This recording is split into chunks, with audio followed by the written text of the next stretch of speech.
Hi, I'm Brian from Atomic-Moto, and I'm doing a review of the Forma Cape Horn boots.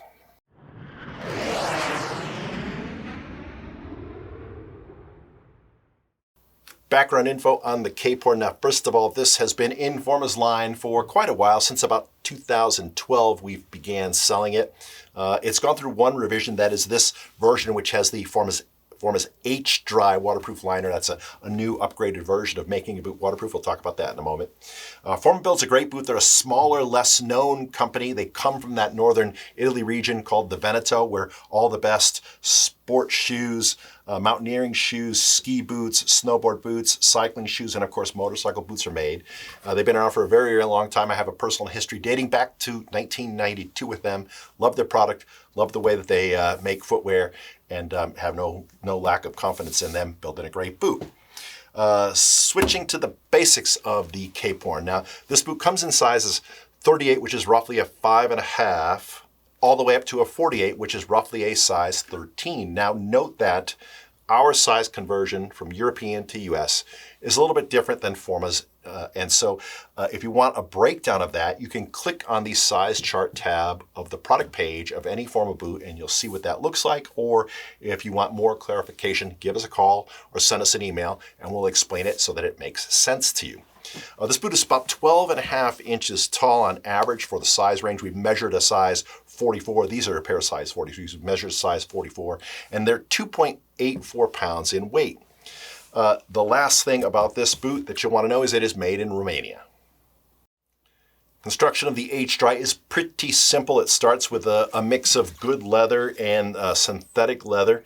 It has Forma's HDry waterproof membrane, which is a way of bonding a waterproof liner to the inside of the boot, kind of like, not exactly the same, but kind of like a taped shell garment, like a pant or a jacket. But it's different than that waterproof liner insert that goes in most other boots, and some of the ones that Forma makes also. It has a 1-year warranty on the waterproofness of the boot. Now, it has 2 buckles. Forma's buckles are really easy to operate, simple lever and male-female system here with a serrated strap. They're easy to operate with gloves on or not.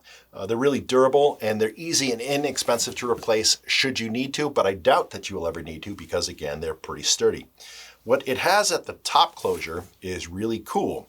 It has a Velcro closure up here, quite large. You can see that. But what it also has is a Velcro closure on the inner side in addition to the outer side.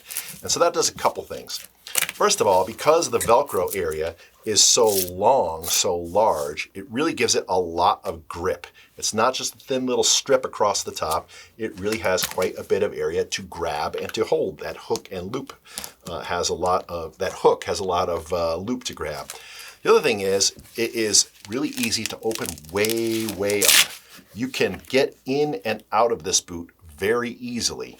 And that is nice for some of us motorcycle guys that have fallen down and banged ourselves up a little bit and have a little trouble bending over, or certainly taking them off at the end of a long day when you might be a little sore. The other thing it does that's really cool is that it allows you to have a massive amount of calf circumference adjustment. You can cinch this down. I'll try to show you here in camera 2. You can cinch this down so it is very small for skinny calves. And you can also open it up very wide for people with very large calves, and that's a nice thing. The other benefit of this is, sometimes we wear mini shin guards tucked inside of our boots with certain riding gear, or even tuck pants in, and other times we may have our armor built into the pant, and so there's a little bit of flexibility there also. Moving on to the sole of the boot, it's got a bonded rubber sole with Forma's proprietary pattern of lugging on the bottom. It's fairly flat. It's got a little step in the heel. Has a decent amount of lugging, as I said, also.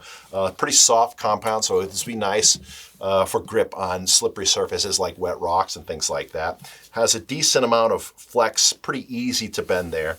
As far as protection on the boot, it has a piece that goes over the top to protect the toe from the shifter. This is the right side boot, and it's sort of redundant, but it does give a little bit of crush protection also. It has an insert underneath the toe that you can't see that's underneath the leather. Also has an insert here underneath the heel. Has a firm insert here underneath the shin plate.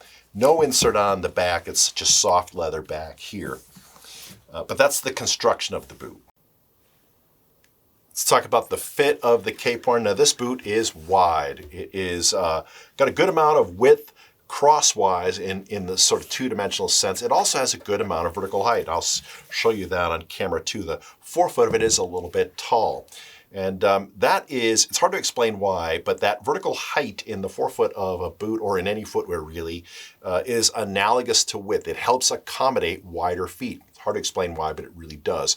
And this is one of the wider boots we sell. I would characterize it very much like the Forma Adventure, which is well known for having a wide forefoot and a wide fit. The other thing is, the other important thing about the fit is, I've already mentioned, this is good for people that have big calves. But it is one of the wider boots we sell. The protection level of this boot is moderate in comparison with other adventure touring boots, and very good in comparison with other touring boots. First of all, it doesn't have that silly zipper up the inner side of the boot, and that means that you're able to cinch the shaft very firmly around your leg, and that helps with torsional force, torsional rotation. It means that this boot can grip your leg and help support your foot or your ankle if you get any torsional forces applied to it. There are ankle cups here on the inner and on the outer side of the malleolus. I've already talked about the inserts on the heel and the toe. But in comparison to the adventure touring boot category, the rest of the boots in the adventure touring category, we'd call this about mid-pack or moderate. Let's hit my favorite part of every video, and the one that I'm sure you're watching for, the comments on this. Now, first of all, there's a couple things about this boot that are really cool. One is that it has almost a kind of springy feel to it.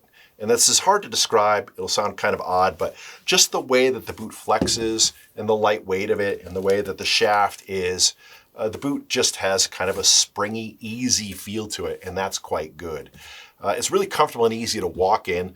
The wide forefoot and the volume in the foot chamber means it works with a lot of different foot shapes, and it also means that it is easy to put a better footbed in because, like almost every boot that we sell, this boot, even though it's $300, comes with a crappy footbed inside, and if you upgrade that, it greatly improves the feel and certainly support of the boot.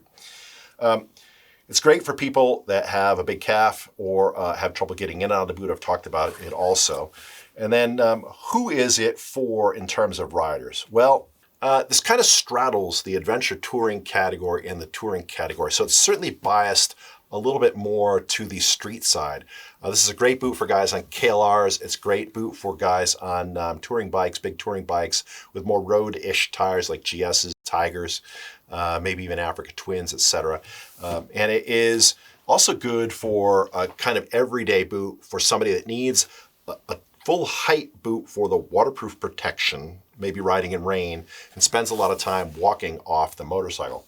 It's also it's got kind of an almost classic style. Again, it doesn't have that silly zipper up the inside. So it's kind of clean. The profile of it, the shape of it is quite clean.